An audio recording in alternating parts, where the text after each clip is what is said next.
In Star Wars, the inciting incident is what? Anybody? It's when the two droids land on this godforsaken farming planet, which happens to be where Luke Skywalker is living. A seemingly unrelated incident that drives our character through his story. In my dual story, the inciting incident is A, Willie finds a mushroom, and B, William Shakespeare has this encounter with a horseman who asks him if he knows John Cottam, and William says, yes, he was my schoolmaster, and he offers him this box of relics to deliver to John Cottam. So the hero is offered a quest, but in Truby's story structure, the hero never takes on the quest at first. He refuses it at first, which is what Luke Skywalker does. Obi-Wan says, you should follow your father and become a Jedi. And Luke says, no, I can't. I have to go back to the farm.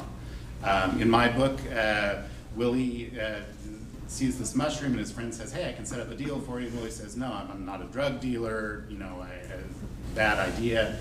The whole just say no thing, I'm all down with that.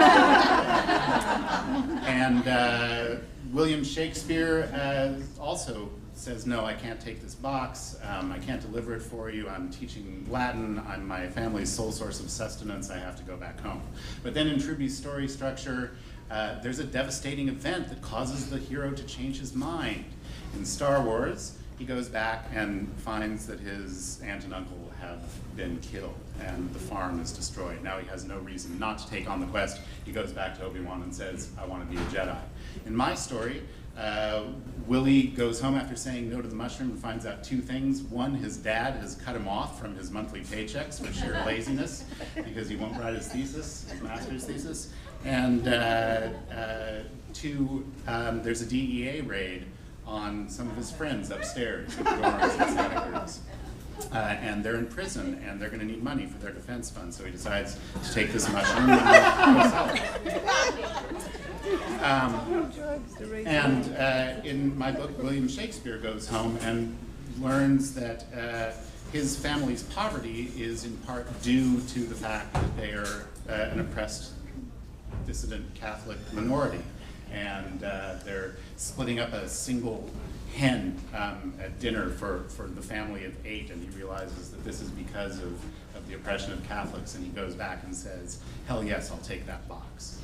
And I followed Truby's story structure, not slavishly, but all the way through to where in Truby's story structure there's always a point where the hero goes into a strange world, a seedy underground where rules are different and he learns information that will help him carry out his quest. In Star Wars, probably the best example of it is in the larger structure where Luke takes up with Yoda and goes to the bizarre underworld cave that is Yoda's home planet and faces his father, the vision of his father. In my book, maybe I've given a hint of it, maybe you can guess what the bizarre underworld where rules are different and usual rules of society don't apply might be. Anyone? Alice in Wonderland. The Renaissance Fair.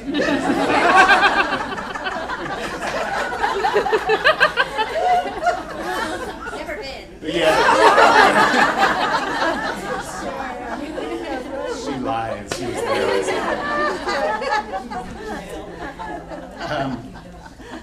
And there's also, usually on your way into this mysterious underworld, there's usually a gatekeeper, an inimical gatekeeper who tries to keep you from entering this realm. In my book, it's actually just the pass house at the Renaissance Fair where Willie has to talk them into the fact that his costume is period and all that. So the other major element of Truby's story structure is the ghost of the story, which is an event that happens prior to the action of the book, but that haunts the main character throughout the story. Anyone know what that is in Star Wars? The ghost of our character's past that doesn't get revealed until Darth Vader is his father. Is exactly the ghost, and that haunts and drives Luke all the way through the story. In Casablanca, it's the fact that Ilsa deserted Rick in Paris. That's something you don't really find out the details of until halfway through, and that's why he's still in that bar. I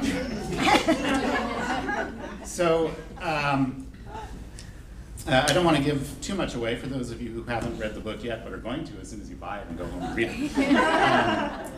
But there are several very strong ghosts in my story.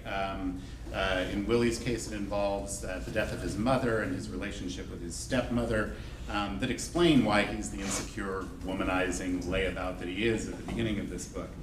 And in the case of William, the ghost is the fact that his family has been part of a secret underground Catholic network, which he doesn't know at the beginning of the story.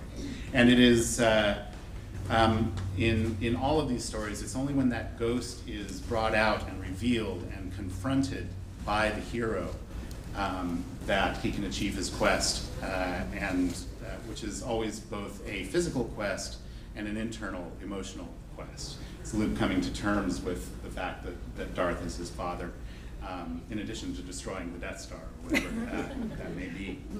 But the quest and the resolution of it is always, always one of self-realization. That's how all great heroes' journeys end. And in my case, that self-realization is each of these William Shakespeares becoming the Shakespeare that they are meant to be, getting to the point where they can stand up and say, "My name is Will."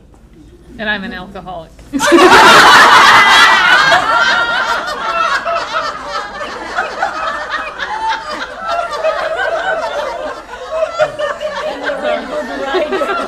Being funnier than me is not allowed. She already has a